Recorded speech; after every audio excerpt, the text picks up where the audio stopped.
Aujourd'hui, on va apprendre les accents en français. Il y a 3 accents en français. Ils sont l'accent aigu, l'accent grave et l'accent circonflexe. L'accent aigu est souvent utilisé pour indiquer la prononciation d'un E fermé.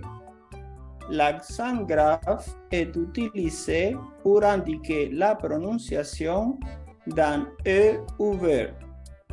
L'accent circonflexe est souvent utilisé pour indiquer un changement historique de prononciation ou pour distinguer des homophones.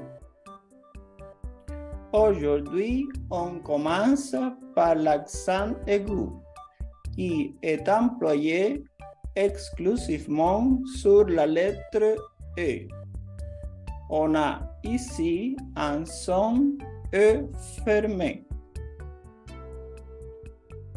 On utilise un accent aigu lorsque la voyelle E est la première lettre du mot. Éviter, éclairer, émerveiller, épanouir, équiper, échapper, éduquer. Les feux d'artifice ont réussi à éblouir tout le monde lors de la fête. J'ai dû échapper un chien qui me poursuivait dans la rue. J'aime écouter de la musique classique quand je travaille sur mes projets. On utilise un accent aigu lorsque la voyelle E est la dernière lettre du mot.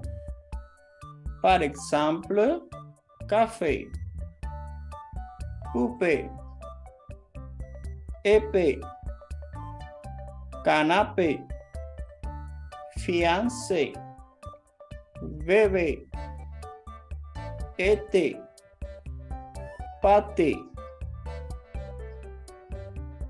Le canapé est l'un des meubles les plus importants du salon. Je vais boire un café pour me réveiller avant de commencer ma journée. Mon grand-père prépare un délicieux pâté de campagne pour le déjeuner. On met un accent aigu lorsque la voyelle E est placée entre deux consonnes.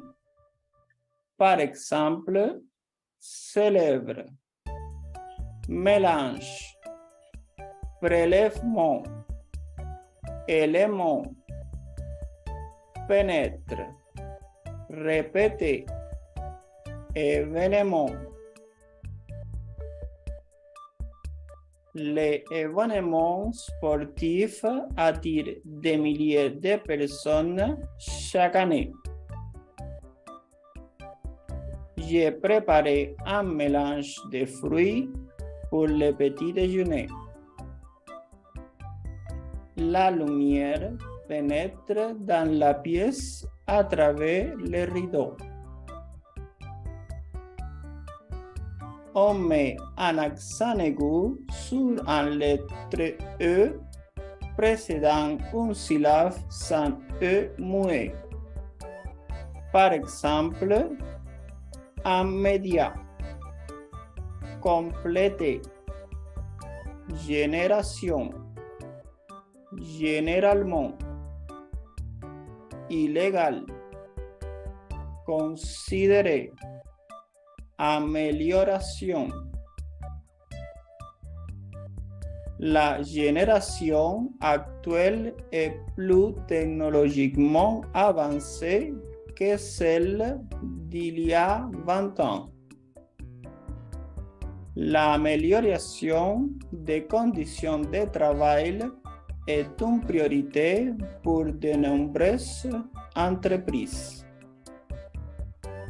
Lorsqu'il a vu la voiture arriver à une vitesse excessive, il a réagi immédiatement en sautant sur le côté de la route. On met un accent aigu sur la dernière lettre des participes passés des verbes du premier groupe qui ont en termination en R et sur les participes passés du verbe être. Par exemple, couper, marcher, était, arriver, danser, manger, jouer. Nous avons joué au tennis ensemble hier. Ils ont dansé toute la nuit de la fête d'anniversaire.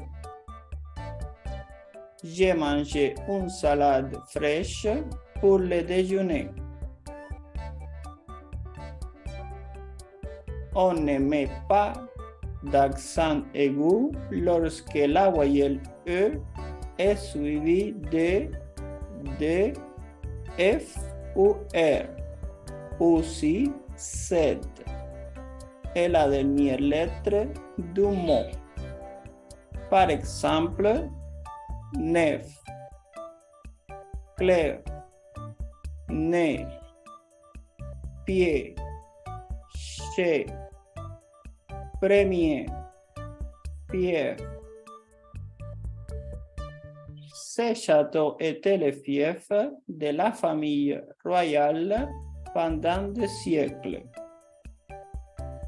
J'ai perdu la clé de ma maison et je ne peux pas rentrer. L'église avait une nef très spacieuse et lumineuse. On ne met jamais d'accent aigu sur les voyelles E précédant un X. Par exemple, complexité, annexé, texte, flexibilité, circonflexe, examen, exigence. La complexité de la théorie des cordes rend son étude très difficile. L'auteur du test a démontré une grande flexibilité dans sa façon d'aborder le sujet. Je suis un peu stressé à l'idée de passer mon examen de mathématiques demain matin. On ne met jamais d'accent aigu sur les voyelles E précédant des consonnes doubles. Par exemple, trompette, belle, dette, assiette, lettre, adresse, étiquette. La belle journée ensoleillée m'a donné envie de me promener dans la nature. Le musicien a joué de la trompette avec passion et virtuosité. Cette fleur est particulièrement belle avec ses pétales roses délicats. Et ainsi, on termine la première partie de les accents. Merci beaucoup les amis. À la prochaine.